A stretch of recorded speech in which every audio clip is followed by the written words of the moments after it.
సాయి సర్వస్వం వీక్షిస్తున్న మీ అందరూ సబ్స్క్రైబ్ చేసుకున్నారా లేదా? సబ్స్క్రైబ్ చేసుకోకపోతే సబ్స్క్రైబ్ చేసుకోండి. ముఖ్యంగా ఈరోజు మనం చైతన్య క్రియ ఏదైతే మనం గతంలో అనుకున్నాం, చైతన్య క్రియకు సంబంధించి చక్కగా ఒక 15 నిమిషాలు మనం మెడిటేషన్ అనేది కార్యక్రమం. అందరూ కూడా ధ్యానము, మెడిటేషన్ చేయాలి, ధ్యానం చేయాలి, ధ్యానం చేయాలి, ధ్యానం చేయాలి. అసలు ఏమిటి ధ్యానం? ఈ ధ్యానం ఎలా చేయాలి? ధ్యానము ఎందుకు చేయాలి? ధ్యానం చేయటం వలన కలిగే ఫలితాలు ఏంటి? ఈ అంశాలు కొద్దిమంది ఆసక్తి కనపరుస్తారు. బాబా మనకు ప్రబోధించింది కూడా, ఏ పని చేసినా కూడా తెలుసుకొని చేయాలి. ఎందుకు చేస్తున్నాం? దీనివల్ల కలిగే ఫలితాలు ఏంటి? సాయి సచరిత్రలో మనకి ధ్యానంపై బాబా మాట్లాడటం అనేది జరిగింది. అంటే మనకు తెలియచెప్పాడు, చాలా అద్భుతంగా, సున్నితంగా చెప్పుకొని వెళ్ళిపోయాడు ఆయన. వాస్తవంగా ధ్యానం అంటే ఏమిటి?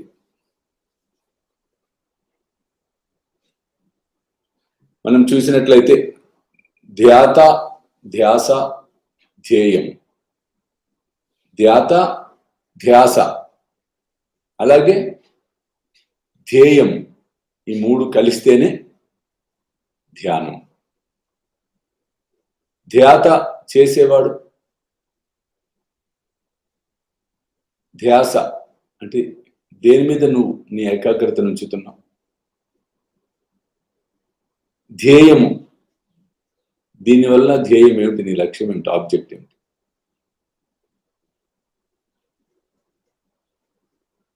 ధ్యాత మనం చేస్తున్నాం, ధ్యాస దేని మీద అంటే there are number of types of meditations,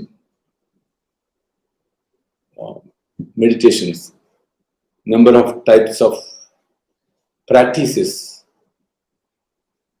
Each and everything is correct, but we have to choose our own, which is comfortable to us, which is easy to do us, which takes us to our destination. This is the most important thing. So ఇక్కడ మనం అందరం తెలుసుకోవాల్సింది, ఏ క్రియ అంటే ఎన్నో పద్ధతులు ఉన్నాయి. బొట్టు మీద ధ్యానం అని, చుక్క మీద ధ్యానం అని, శ్వాస మీద ధ్యానం అని, ధ్యాస అని, బాబా రూపాన్ని దర్శించుకుంటూ ధ్యాస, నిన్ను నువ్వు చూస్తూ చేసే క్రియ, దీపం మీద దీప జ్యోతిని చూస్తే అదొక type of meditation.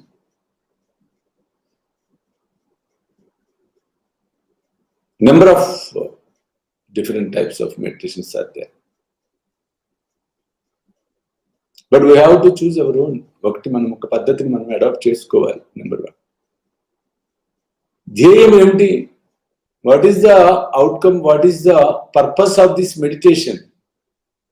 Why we are doing meditation? How it is going to help us in your daily life and spiritual life and worldly life.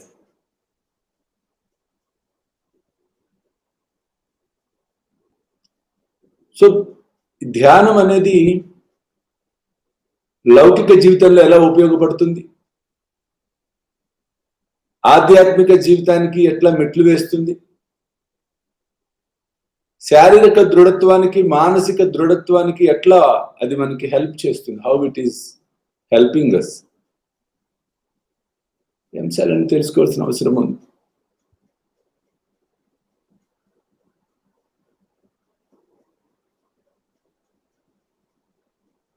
Spiritual అంటే ఆస్ట్రల్ బాడీ, సూక్ష్మ శరీరం, ఫిజికల్ బాడీ, స్థూల శరీరం, so physical body and astral body, స్థూల సూక్ష్మ శరీరాలు, స్థూల శరీర యానము, సూక్ష్మ శరీర annum, astral travel, physical travel. What is the difference between physical travel and astral travel? తేడా ఏమిటి? భౌతిక ప్రయాణం, సూక్ష్మ ప్రయాణం.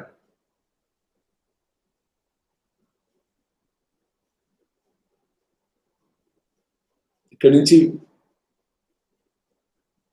తిరుపతి వెళ్తాము, అమెరికా వెళ్తాము అంటే బాడీని మనం క్యారీ చేస్తూ వెళ్తున్నాం, బాడీని తీసుకుని వెళ్తాం. స్థూల ప్రయాణం. సూక్ష్మ ప్రయాణం, ఇక్కడే ఉంటాం, మనం ఎక్కడెక్కడో తిరుగుతాం.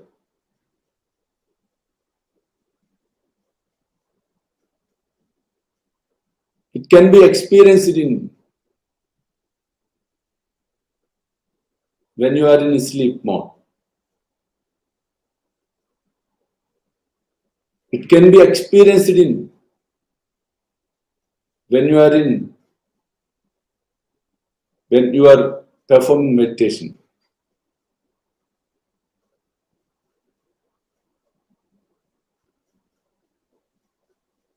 కాబట్టి ఇక్కడ ఈరోజు అంటే అందరూ దయచేసి ఒకటి మనం తెలుసుకొని నడవాలి ముందుకి. మెడిటేషన్ అయిపోయింది చేసాం, దట్ ఈస్ నాట్ కరెక్ట్ అంటే నేను. సరే ఫస్ట్ ఏంటి ఫిజికల్, అసలు బాడీ టెండెన్సీస్ ఎలా ఉంటాయి, మైండ్ టెండెన్సీ ఎలా ఉంటుంది, how to control our body, how to control our mind.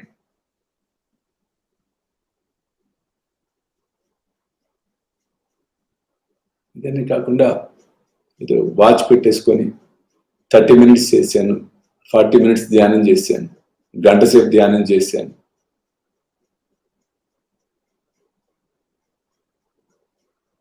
అంటే సమం నీ ధ్యాస ఎక్కడ పోతున్నట్టు, టైమర్ మెరిగిపోతున్నట్టు. When you are doing meditation,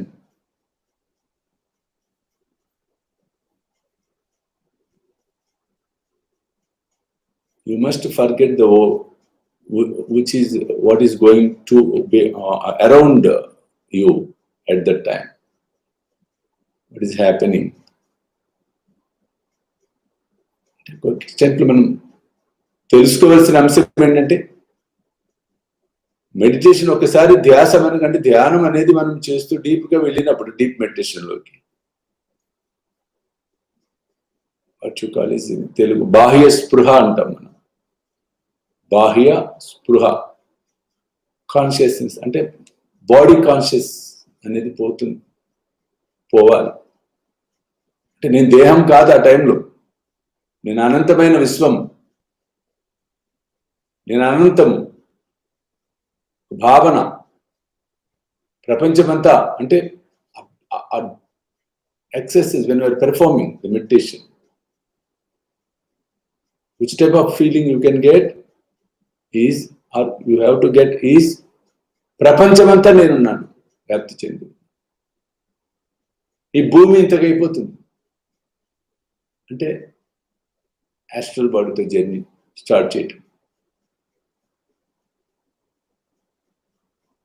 కాబట్టి ఏంటంటే these are all slowly you can get, train up అవ్వాలి.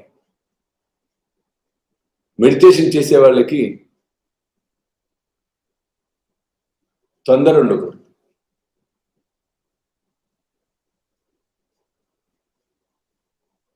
కథ చెప్తాను. నాకు బాగా చిన్నప్పటి నుంచి మ్యూజిక్ ఇన్స్ట్రుమెంట్స్ ప్లే చేయటం అంటే చాలా, I like to play music instruments. So ఫస్ట్లో అప్పుడు చిన్నతనం నాకేం తెలియదు, ఏం రాదు. ఐ థింక్ చిన్నతనం అంటే ఐ థింక్ ఇంటర్మీడియట్ ఆ ప్రాంతాల్లో అనుకుంటా. అప్పటికే ఎన్నోసార్లు ప్రయత్నాలు చేశాను. ఒక గిటార్ మాస్టర్ దగ్గర జాయిన్ అయ్యాను, నేను మాట్లాడి వెళ్ళాను. అతను గిటార్ ఇచ్చాడు, బాబు ముందు ఇది పట్టుకో, టింగ్ సా రే గా మా ద నీ సా. ఇది నాన్న, దీస్ ఆర్ నోట్స్ అంటారు వీటిని. టింగ్ టింగ్ టింగ్, ఇది ప్రాక్టీస్ చేయి అనగానే ఫస్ట్ క్వశ్చన్ నేను అడిగింది, మీరు నవ్వుతారు ఇప్పుడు, ఎన్ని రోజులు మేము ఇదే కొట్టాలి? నేను అలా కాదు, నేను సినిమా పాట ఎప్పుడు వాయిస్తా, నాకు ముందు సినిమా పాట నేర్పించు. లేదయ్యా ఇవి రాకపోతే, బేస్ ఫండమెంటల్స్ ఈ నోటు సరిగా 10 నిమిషాలు రాకపోతే నువ్వేం చేయలేవు, ఇది నేర్చుకొని స్టెప్ బై స్టెప్ ఎక్కాలి. నువ్వు ఒకేసారి సినిమా పాట కొట్టేస్తా అంటే ఎట్లా చేస్తావయ్యా? నాకు కోపం వచ్చి మానేశాను, ఈ మాస్టర్కి రాదుపో. అలాగే మెడిటేషన్ ప్రాక్టీస్ చేయాలన్నా, మెడిటేషన్ ఫస్ట్ ఇనిషియల్ గా ట్రైనింగ్ అవ్వాలన్నా, మెడిటేషన్ తొందరపాటు ఉండకూడదు. తొందరపాటు కంట్రోల్ చేసేది meditation. It controls your anxiety, it removes your anxiety.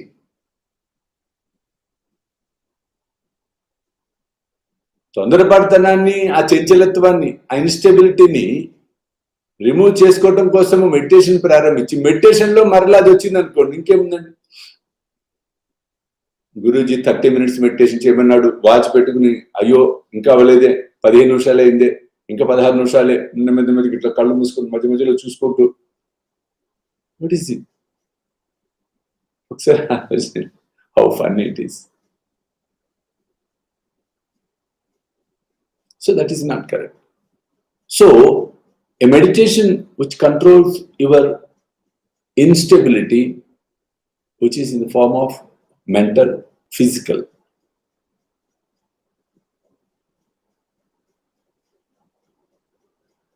So mental and physical ఇన్స్టెబిలిటీని, అది ఆ చంచలత్వాన్ని కంట్రోల్ చేసినప్పుడు మాత్రమే ప్రశాంతంగా జీవించగలుగుతాం, ప్రపంచంలో కానీ ఆధ్యాత్మిక ప్రపంచంలో కానీ. సో ఐ బిలీవ్ మీరు అందరూ ఇది అర్థం చేసుకుని ఉంటారని. Do you understand? మీకు అర్థమైందండి నేను చెప్పింది? Yes or no? Now this is a classroom, this is not a pravachan hall, and this is not a satsang, this is a meditation classroom. నేను చెప్పింది, do you got my points?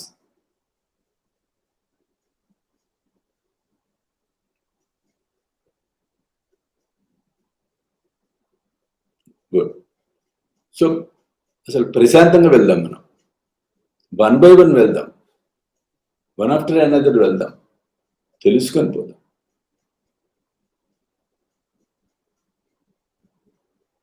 ఇవాళ బేసికల్గా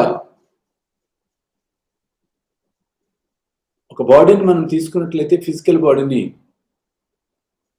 ఆ body act అవుతున్న అంశాలు చూసినట్లయితే it depends on పంచభూతాస్: water, fire, air, earth and ether. So గాలి, నీరు, నిప్పు, భూమి, ఆకాశం.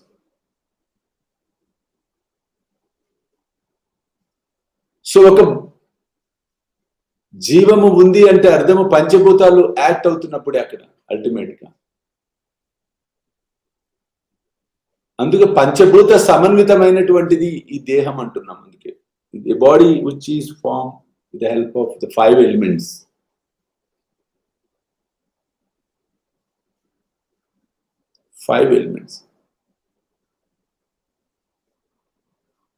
సో 5 elements తో, ఈ 5 elements ఇంబ్యాలెన్స్ జరిగినప్పుడే బాడీలో ఇంబ్యాలెన్స్ అనేది వస్తుంది.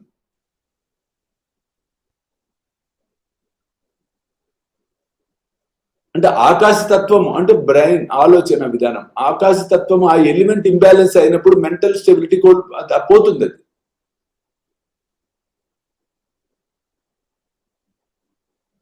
వాటర్ ఎలిమెంట్ అంటే పంచభూతాలలో నీరు ఆ ఇంబ్యాలెన్స్ అయిపోయినప్పుడు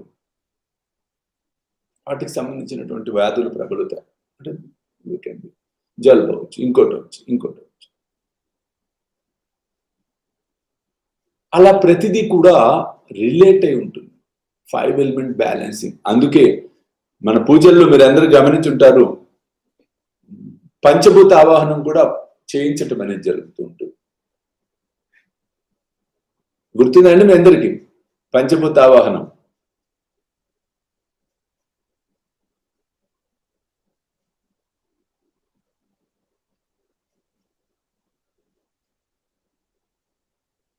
పంచభూత ఆవాహనం అనేది చాలా ఇంపార్టెంట్. పంచభూతాలను పూజించడం అనేది చాలా ఇంపార్టెంట్. మీలో ఎంతమందికి టెన్షన్ గా ఉంది, స్వామీజీ ఇంకా మెడిటేషన్ మొదలు పెట్టలేదే అని ఎంతమంది అనుకుంటున్నారు మీరు? ఇది డీటెయిల్డ్ గా తెలుసుకుందామా, ధ్యానంలోకి వెళ్ళిపోదామా? తెలుసుకుందామా? తెలుసుకుందాం, కంగారు ఏం లేదు. కాబట్టి ఇవన్నీ కూడా introductory class. This is most important one. So 5 elements ని ఎప్పుడైతే మనము గౌరవిస్తామో, పంచభూతాలను ఎప్పుడైతే ప్రేమిస్తామో, పంచభూతాలను ఎప్పుడైతే ధ్యానిస్తామో, పంచభూతాలని కరెక్ట్ స్థానంలో ఉంచుతాము, అప్పుడు అవి బ్యాలెన్స్డ్గా ఉంటాయి. ఈ రోజున ఆ 5 ఎలిమెంట్స్ ప్రపంచంలో ఇంబ్యాలెన్స్ అయిపోవటం వల్లనే అన్ని రకరకాల పరిస్థితులు, విపత్కర పరిస్థితుల్ని ఎదుర్కోవటం అనేది జరుగుతుంది బేసికల్.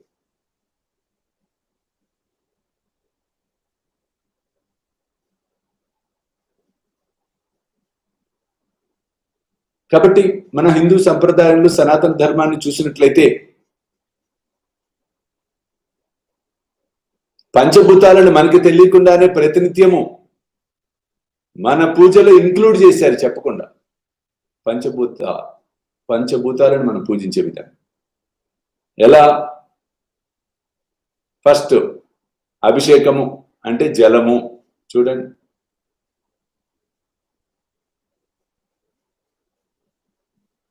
వాయువు అంటే ధూపము గాని, అగరబత్తి గాని.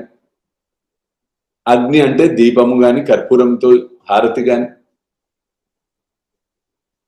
భూతత్వము అంటే చేసి ప్రసాద నివేదన అవ్వచ్చు, కొబ్బరికాయ అవ్వచ్చు. ఆకాశతత్వం అంటే ఆ పర్టికులర్ దైవాన్ని మనసుతో మనము ధ్యానించటం, కాన్సన్ట్రేషన్తో. కాబట్టి అలా మనకు తెలియకుండా మన దైనందిన జీవితంలో పంచభూతాలను మనం ఆరాధిస్తూ ఉన్నాం. కానీ పంచభూతాలను ఇంకా పర్ఫెక్ట్ గా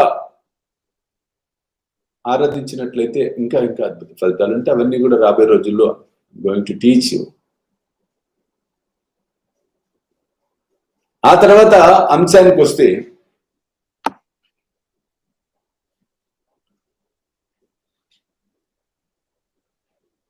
ముఖ్యంగా మానవ శరీరంలో as per our Hindu mythology and మన పురాణ ఇతిహాసాలు అవ్వచ్చు, మన టీచింగ్స్ అవ్వచ్చు, యాజ్ పర్ మై ఎక్స్పీరియన్స్, ఈ దేహం అన్నది 7 చక్రాలతో నడుస్తోంది. మూలాధార, స్వాదిష్టాన, మణిపుర, అనాహత, విశుద్ధ, ఆజ్ఞ, సహస్రార, 7 చక్రాలతో.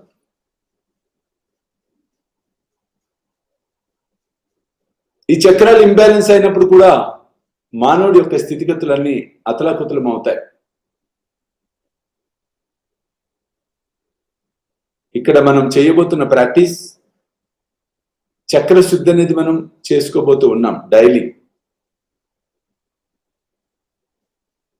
ప్రాణాయామం చేయబోతూ ఉన్నాం.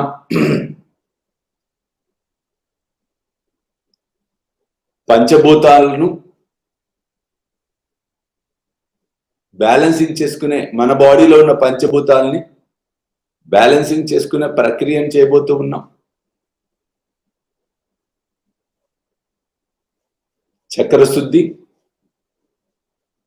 చైతన్య క్రియ. ఇది ఎప్పుడైతే మంచిగా, అంటే దట్ మీన్స్ పర్ఫెక్ట్ గా మనం నేర్చుకొని ఆ సాధన చేస్తామో 100% ఎక్స్ట్రాడినరీ రిజల్ట్ ఉంటుంది. బట్ ఇందులో మీరు ప్రాక్టీస్ చేయవలసిన అంశం ఏంటి అంటే, మీ మనసుని ఈ ప్రోగ్రామ్ అయిపోయిన తర్వాత ఆఫ్టర్ దిస్ ప్రోగ్రామ్ imagination అనేది important here. That is the most important. You must imagine anything what you want to see. For example, Agnini, you have to imagine fire.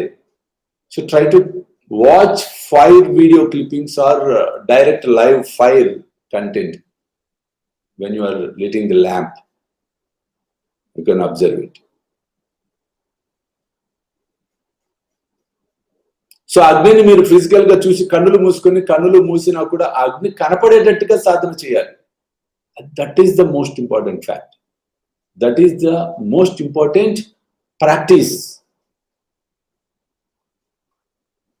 నీరు, వాటర్ అనగానే నేను కన్నులు మూసుకుంటే మీ కన్నులలో అంటే మనసుతో జలపాతాలు నీరు పారుతున్నట్టుగా అది కనపడాలి. అలా కనపడాలంటే ఏం చేయాలి? వాటర్కి సంబంధించినటువంటి విజువల్స్ కానీ లైవ్ కానీ చూడండి. అది క్రమేపీ ప్రాక్టీస్ చేయాలి. అది ఎప్పుడు సాధ్యపడుతుంది? ఏకాగ్రత నిలబడ్డప్పుడు. ఏకాగ్రత ఎప్పుడు నిలబడుతుంది? చేయాలన్న సంకల్పం, తపన ఉన్నప్పుడు. చూడండి, ఉదాహరణకి మీ ఇంట్లో మీరు ఏదో టీవీ సీరియల్ చూస్తున్నారు, మీకు ఆ సీరియల్ చాలా ఇష్టం, ఎంతమంది అరుస్తున్నా గొడవ చేస్తున్నా మీరు చూస్తూనే ఉంటారు. వాళ్ళ అరుపులు కానీ మాటలు కానీ కుక్కర్ సౌండ్లు కానీ ఏమి వినపడవు మీకు. ఎందుకు? మీకు దాని మీద బాగా కాన్సన్ట్రేషన్ ఎక్కువ ఉంది కాబట్టి. మీరు ఆ సీరియల్ని చూడటానికి ఇష్టపడతారు కాబట్టి సాయిబంధువులారా, అలా ఏకాగ్రతతో మనం చేసినట్లయితేనే అద్భుతమైన ఫలితాలను సాధించగలుగుతాం. కాబట్టి ఈ క్రియలన్నిటిలో ఆ బ్యాలెన్స్ని తెచ్చుకుంటూ మనం సాధన చేస్తూ ప్రతిరోజు మ్యాక్సిమం 6 to 6:30 మనం ముందుకు వెళ్ళే ప్రయత్నం చేద్దాం. సమయం ఇంకా అయిపోతుంది, బట్ ఈరోజు ఇంట్రడక్షన్ క్లాస్ ఓన్లీ. ఈరోజు ఒక్కసారి మనం నిటారుగా కూర్చోండి. అందరూ ఓంకారం చెప్తాం. ఓ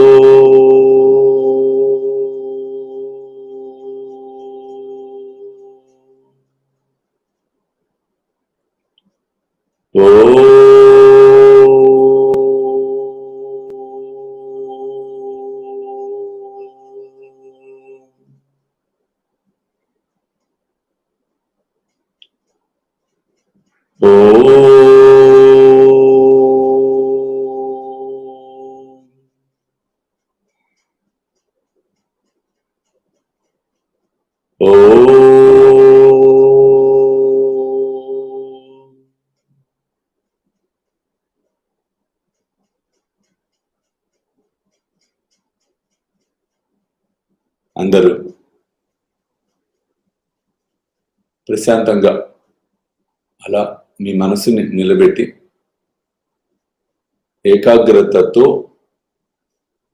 బాహ్యంగా వినిపిస్తున్న శబ్దాలను వినే ప్రయత్నం చేయండి.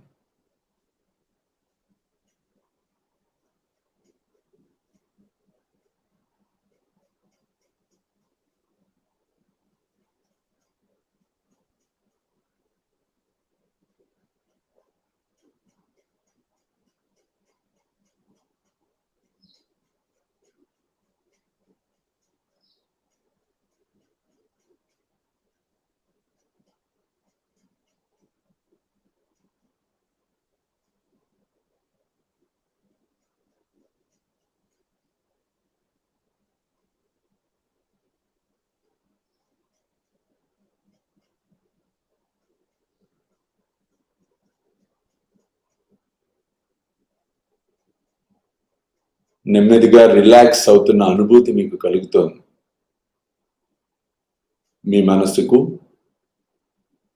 ప్రశాంతత వస్తోంది, కలుగుతోంది.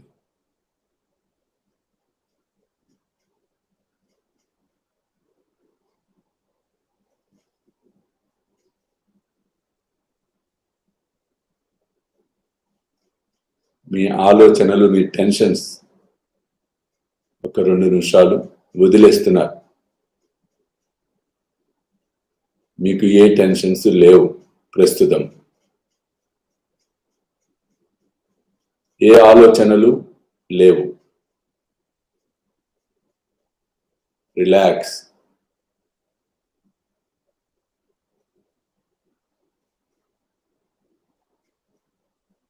రిలాక్స్.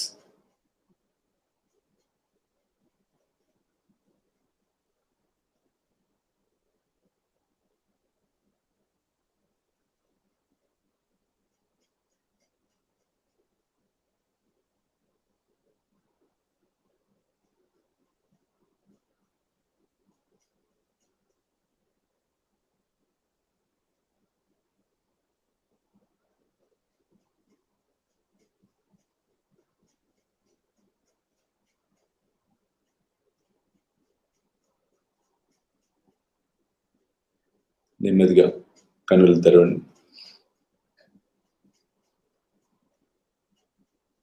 చక్కగా ప్రాణాయామం చేద్దాం. ఓంకారంతో, ఓంకారం ప్రారంభం. And we will concentrate on meditation and chakra shuddhi, ప్రాణాయామం అండ్ ఆల్ దోస్ థింగ్స్. రేపటి నుంచి కూడా పొద్దున్నే చేయాలని కాదు, నాతో పాటు చేస్తూ నైట్ కూడా again if you want to do it for 15 minutes, half an hour. But there is no need to put time and there is no need to give it, there is no need to pull yourself in a time frame. So అలా రిలాక్స్డ్గా చేయటమే meditation. రిలాక్స్డ్గా ఉండటమే meditation. ఏకాగ్రతతో ఉండటమే meditation. మైండ్కి stability తెప్పించటమే meditation. బాడీకి stability తెప్పించటమే meditation. So ఆ తండ్రి కృపతో మీరందరూ ఈ క్రియలో, ఈ చైతన్య క్రియలో చక్కటి స్థితి పొంది ఆయురారోగ్యాలతో వర్ధిల్లాలని మనస్ఫూర్తిగా ఆశీర్వదిస్తుంది. సర్వే జన సుఖినో భవంతు. సర్వం శ్రీ సాయినాథార్పణమస్తు. జై సాయి. సాయి దివ్య రక్షా కవచం అదొక యంత్రం, రాతి మీద చెక్కినటువంటి యంత్రం, చిన్నదే. మీ పూజా మందిరంలో చక్కగా మీరు పెట్టుకోవచ్చు. ప్రతిరోజు అభిషేకాలు చేయాలా, పూజలు చేయాలా, నైవేద్యాలు పెట్టాలా, ఇటువంటి భయాలు ఏం అవసరం లేదు. ఎందుకంటే నేను స్వహస్తాలతో దాన్ని పూజించి ఆవాహనం చేసి మీకు పంపడం అనేది జరుగుతుంది. కాబట్టి మీ పూజా మందిరంలో పెట్టుకొని చక్కగా దాన్ని మీ గృహంలోకి స్థాపన చేసుకుంటే చాలు. ఆ కాస్మిక్ ఎనర్జీ రిసీవర్ అది అద్భుతంగా విశ్వంలో ఉన్న దైవిక శక్తిని స్వీకరిస్తూ ఉంటుంది, లాక్కుంటుంది. ఆ యంత్రాన్ని స్థాపన చేసుకోవటం వలన దుష్టశక్తులు రావు, వాస్తు దోషాలన్న పోతాయి, ఇంబ్యాలెన్స్ తీసి బ్యాలెన్స్ చేస్తుంది. ఆ ఇంట పంచభూతాలలో ఇంబ్యాలెన్స్ ఉంటే దాన్ని బ్యాలెన్స్ చేస్తుంది. అద్భుతమైనటువంటి యంత్రం అది. శీఘ్రమే తప్పకుండా ఫలితాలు రావటం ముమ్మాటికి సత్యం. అంతటి మహిమాన్వితమైనటువంటిది శ్రీ సాయి దివ్య రక్షా కవచము.